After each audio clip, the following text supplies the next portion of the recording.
Ooh, that looks tasty.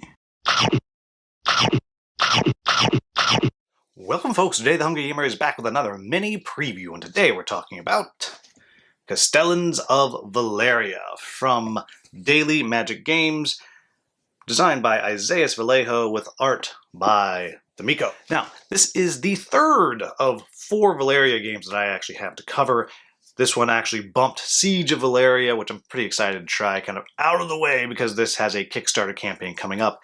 And also you will note that if you are interested, you'll see some video of it up here in just a moment, but I also have a 3-player playthrough of the game as well that you can check out. Castellans of Valeria is obviously the latest in the Valeria series of games, which are different styles of game that all take place in this medieval kingdom of Valeria, which is kind of European fantasy with D'Amico's crazy art. And this particular one is a combination of dice drafting, resource management, and area control.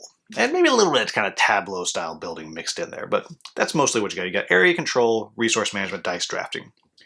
And the game's going to take place over 5 rounds, and in each of the 5 different rounds, 3 of the different regions in the city will be scored. And ostensibly you are a Castellan kind of building up this city in the best way. But 3 of them are going to score each round, then the last round all 5 will score.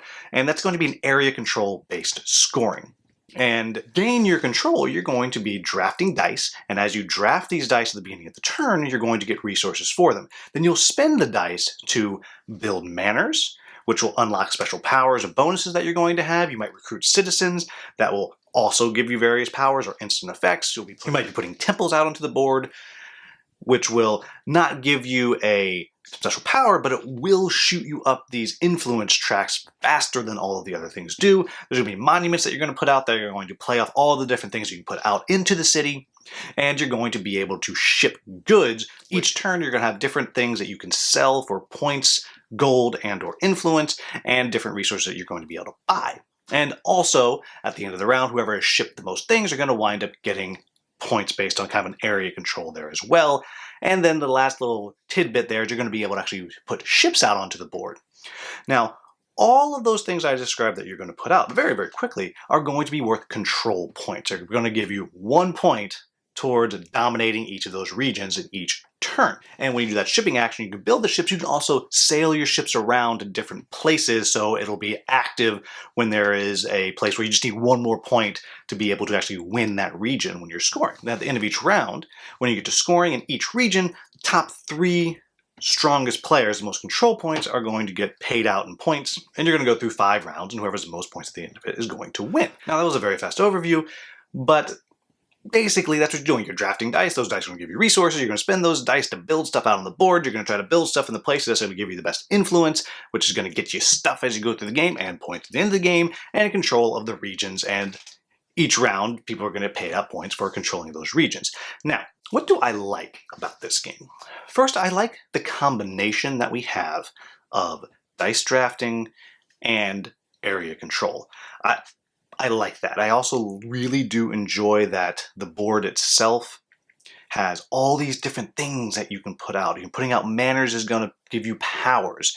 Putting out the lighthouse is going to give you bonus scoring based on boats that are out there. Putting out temples is going to give you extra influence as you're going up those various tracks. The boats, you're going to be able to move around to different places and kind of always have a mobile way to score more points. And then you have these monuments, which are knocking off multiple things, and it all is very, very clever in the way that you can control the region, and I really do like that. I think that works particularly well, and I think the range of powers and stuff that you can unlock as you go really pays off well also. Particularly, I like the shipping system.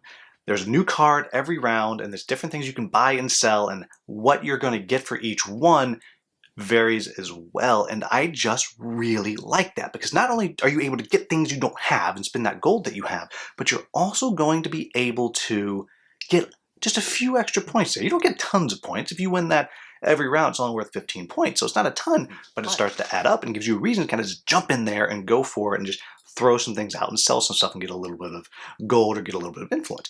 Really works well. I can't stress enough how much I particularly like that aspect of the game, and I always enjoy dice drafting. It always makes for some interesting choices that you have to make as you're playing, because those dice are out there, and it's just, I really wanted influence, but no influence got rolled, or someone took this right in front of me. It always makes for interesting choices, and especially because those choices you make at the beginning, it's not just a resource, it's a potential bonus that you're going to get if you take the actions that are specifically associated with that die. All of that works very, very well. So what are my quibbles with the game? Now, the first one is the big monuments. I didn't talk too much about the big monuments, but it's a little bit confusing as to what they're going to score on based on the look on the board. Because the statue, which looks like a person, is going to score off the temples, while the gate, which looks like a building, is going to score off people.